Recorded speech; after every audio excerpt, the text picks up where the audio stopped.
Hi, my name is Matthew. I'm a licensed social worker here in the state of Nevada, as well as a student intern over with the VA here in Reno, Nevada.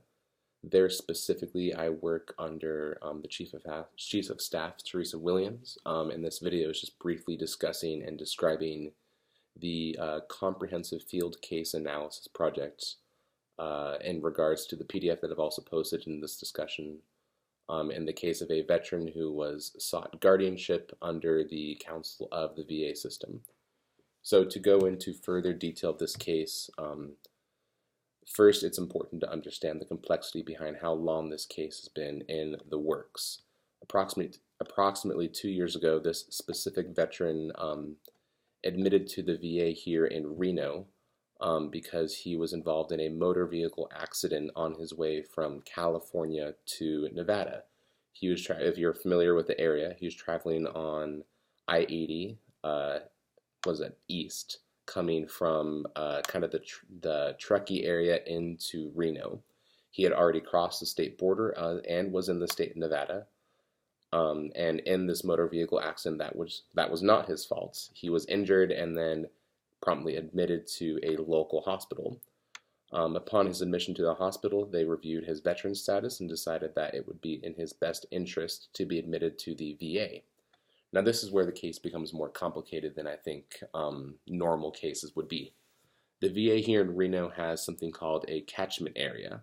Now, because of the catchment area, that means that this VA system services veterans in a large area that specifically is not catered to the state of Nevada. Now, that is because the VA is a federal agency and does not necessarily adhere to the state boundaries of Nevada and California.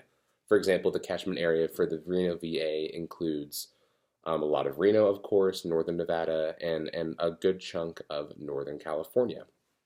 Regardless, this veteran was admitted to the Reno VA. Upon his admission, he over the course of a couple months was found to have no decision-making capabilities. He has severe dementia due to neurosyphilis. In addition to this, he is unable to care for himself and requires at minimum 24-hour supervision for all of his ADLs or everyday living activities from this point forward. He has no friends, no family, and was self-described as a transient by himself. And he states that home is where he lays his hat. Now, this is I say that quote specifically because that is brought back later in the Supreme Court case. So, long story short, we have a veteran transitioning in vehicle from California to Nevada, had never stated that he wished to stay in Nevada, was involved in an accident, submitted to the VA for service, and was deemed incompetent and unable to make his own decisions. Now, in this process, this individual, being transient in nature, has no friends, no family, no support system. He was very loosely connected to kind of loose group home care and pharmacy skills in California, but that was about it. Other than that, he's never been really specifically grounded in any certain location. So here we are in Reno 2 years later. In this process, the VA, in order to care for this veteran, he's unable to discharge due to his inability to care for himself, and the VA submitted a petition for guardianship through the Washoe County Public Guardianship Office, which is the state-run guardianship office here, not only in Nevada specifically, but specifically for Washoe County, if you're familiar with the guardianship office.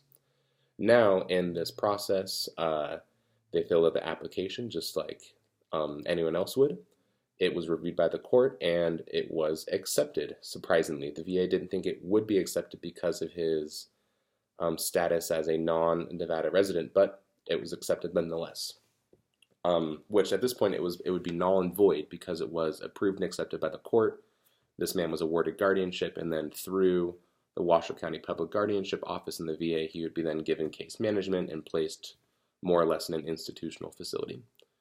Now, this is where it becomes interesting. Upon being approved for this case, the Washoe County Public Guardianship Office decided to challenge the court decision because in providing this man Washoe County Public Guardianship services, they stated and deemed that they were using Nevada's tax dollars in order to serve a veteran, a resident, whatever you want to call him, services through this program that he is not entitled to.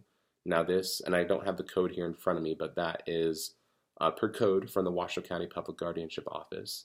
This individual, or any individual for that fact, has to be a resident of the specific county in which he is receiving guardianship services for. So they brought this decision to the court because they felt that it was unethical and or uneasy of them to be providing this man services, and went against their scope of practice. So kind of fast forward to my specific involvement in this individual's case. Stepping in as an intern with Teresa Williams, I was given the opportunity to kind of catch up on the case, interview and assess this individual several different times, and ultimately actually go and speak on behalf of the VA in front of the Nevada Supreme Court. In doing so, I heard a lot more details and specifics in both cases from the VA lawyer and the representative from the Washoe County Public Guardianship Office.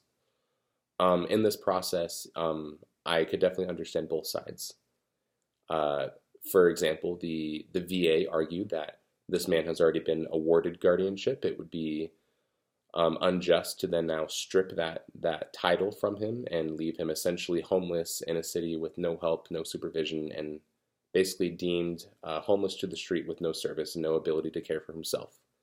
The VA then also kind of offered the argument that they were not ever trying to work the system. They were trying to work in the best interest of this veteran. And of course, it's a difficult case, which requires difficult choices. And so they made the choice to pursue guardianship, to which it was awarded. So in the VA's eye and scope, they were in boundary. It was confirmed by the Supreme Court, or by the guardianship court, and they've gone forward from there. That's their stance. Now, for the stance of the Washoe County Public Guardianship Office, they deemed that they no longer want to provide this man service because it's, again, using Nevada tax dollars for someone who never intended to reside in the state of Nevada. Now, this is where I think the VA maybe has a little bit of an upper hand, because this man was self-described as transient in nature, had never specifically determined that he would be residing in California or another state. He was also traveling in motor vehicle from California to Nevada, and the motor vehicle accident happened in Nevada.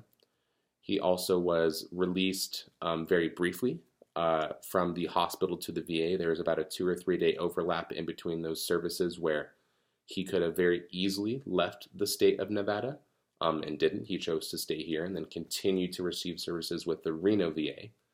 And although he never stated that he explicitly would like to reside in the state of Nevada, it is through his actions that I suppose he made that determination, more or less. So now this is the issue. That's the case. It's been heard before the Supreme Court, and we're still waiting a determination. Now, the bigger scope behind this for the Washoe County Public Guardianship Office, the VA system, and really the nation as a whole, it's actually this massive case right now, and I've had this incredible part to be a member of it. But if the Supreme Court rules in favor of Washoe County, essentially it's a short summary. At the end of the day, this man will be stripped of his guardianship status, and he'll be basically left homeless on the street here in Reno, and that will be the end of it. If the Supreme Court rules in favor of the VA, this man will continue to receive guardianship service and case management from this point forward. However, now that sets the precedent for not only Nevada, Reno, the Reno VA, or the Washoe County Public Guardianship Office, but the nation as a whole, that dependent upon court adhering, members can receive guardianship services in counties in which they do not explicitly reside in. Now, that would be a huge determination, and I'm really curious and eager to see where it comes. So I asked these two questions specifically in my PDF. I suppose I'm curious, do you think this individual should continue to receive guardianship service? And also, do you believe this individual was maybe kind of shuffled around the system, and did the VA take advantage of the system in order to kind of help this man's best interest? I'd be curious to hear your responses, and I look forward to kind of working with you guys as the semester continues. Thank you.